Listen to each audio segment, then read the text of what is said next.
Você sabe, você tá acostumado, depois da vinheta tem informação aqui no canal Som da Repórter. Bom dia pra ti, bom dia pra quem acompanha aqui o canal, trazendo aí novidades sobre o Internacional nesta quarta-feira. E a gente vai falar sobre vários temas, porque sim, muita coisa aconteceu nas últimas horas e a gente vai tratar sobre o Internacional e os seus problemas para a temporada. Mas antes, deixa o teu like, se inscreve aqui embaixo, ativa as notificações e bora, porque tem muita coisa pra gente tratar no vídeo desta quarta-feira.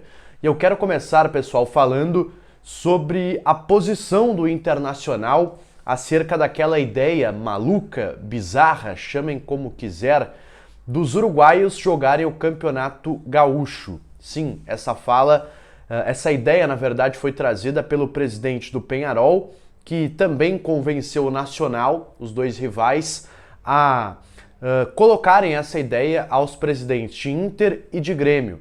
E o presidente Alessandro Barcelos, ele esteve nessa conversa ao lado do D'Alessandro.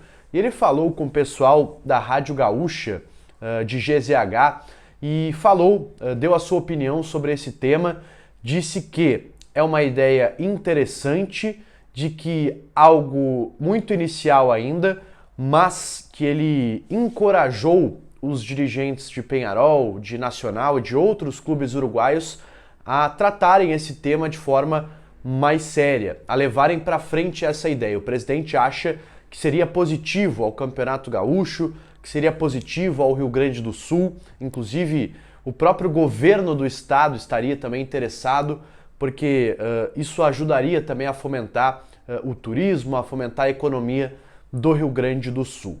Pois bem, pessoal, o que está separando nesse momento bastante essa ideia da realidade é, na verdade, a Federação Gaúcha de Futebol e as suas exigências. O presidente Luciano Oxman se pronunciou na última terça-feira, inclusive a federação divulgou uma nota colocando algumas dificuldades para que isso se torne algo real. A primeira: os clubes precisariam se desfiliar da AUF, que é a Associação Uruguaia de Futebol. Aí já está a primeira complicação. Então os clubes teriam que abandonar o calendário uruguaio para depois se filiar à Federação Gaúcha de Futebol, para iniciarem nas primeiras séries lá embaixo, nas séries de acesso do Campeonato Gaúcho, para depois chegarem à primeira divisão.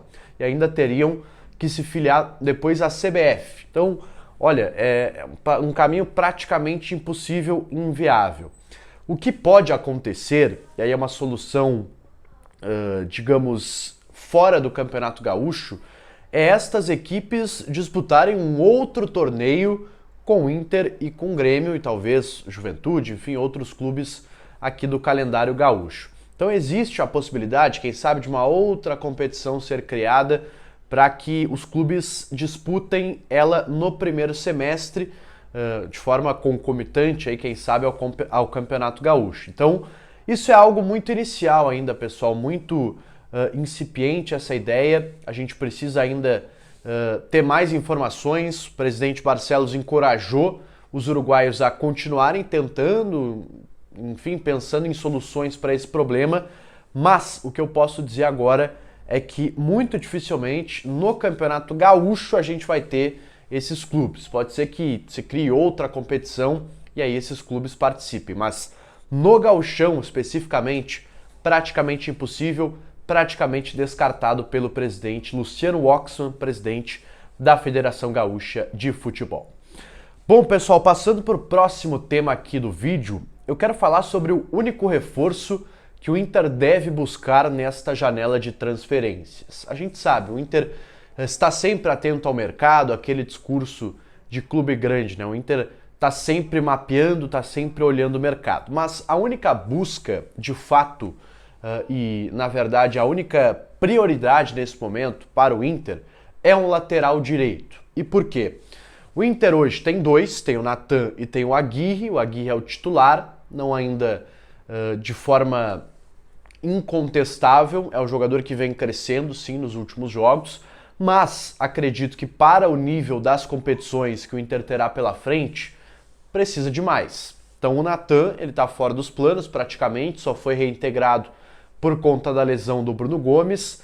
tem até o interesse do Atlético Paranaense nesse jogador e o Inter quer liberar, mas só vai liberar quando contratar um outro lateral direito. E essa é a busca no mercado. O Inter vai vasculhar o mercado nacional, já tem alguns nomes colocados numa lista de possíveis reforços. O William, vocês sabem, não escondo aqui para ninguém, é o primeiro dessa lista, o nome preferido, o nome que a direção sonha até para a disputa da Libertadores, da Copa do Brasil e do Campeonato Brasileiro. Mas, repito, a liberação desse jogador é bem improvável e bastante complicada. O técnico do Cruzeiro pediu a permanência desse jogador. Por enquanto, ele segue sendo o técnico do Cruzeiro, o Leonardo Jardim. Então, não há, nesse momento, uma perspectiva de liberação do William do Cruzeiro. Lembrando que o prazo é dia 11 de abril. Então, se tiver alguma reviravolta, cair o técnico do Cruzeiro, o William fazer alguma bobagem muito grande por lá e aí ser de fato liberado, isso pode acontecer. Até o dia 11 de abril existe essa possibilidade. Mas no momento, a tendência é que ele permaneça no Cruzeiro. Com isso, o Inter começa a olhar outras opções, começa a olhar o mercado da Série A e também da Série B do Campeonato Brasileiro. Sim, algumas opções aparecem também na segunda divisão do futebol brasileiro, embora, claro, a prioridade seja um jogador já mais experimentado, um jogador que tenha já uma experiência em grandes competições, para que isso possa também agregar ao elenco do Internacional. Então, a gente vai ficar de olho. Eu já estou com a minha lista ali de opções, não vou aqui abrir nomes para vocês, porque realmente não tenho a informação. Assim que tiver a informação, gravo aqui para vocês e trago o nome que o Inter está contratando. Mas o que eu posso fazer até o momento é a lista de quem sabe esse o Inter esteja tentando, daí a gente vai atrás do empresário do jogador, vai atrás do clube, tenta chegar de alguma forma no nome que o Inter está tentando, porque de dentro do Inter é muito difícil. O Inter está bem fechado em relação às suas negociações, não comenta nomes, não comenta especulações, e esse é o caminho que a gente tem enfrentado aí para buscar os reforços. Lembrando, pessoal, que o Inter vai ter praticamente 4 reforços já certos para a estreia do Brasileiro. Thiago Maia, estou colocando nessa lista porque é um jogador que vai reforçar o Inter, talvez o principal reforço aí que o Inter vai ter. Oscar Romero, Juninho e Diego Rosa. Então esses 4 jogadores já estarão à disposição do Roger para o início do Campeonato Brasileiro. Então é isso, pessoal, o vídeo desta segunda-feira, eu volto no fim da tarde. Deixa o teu like, se inscreve aqui no canal, ativa as notificações e eu volto ainda hoje no próximo conteúdo. Valeu e até mais!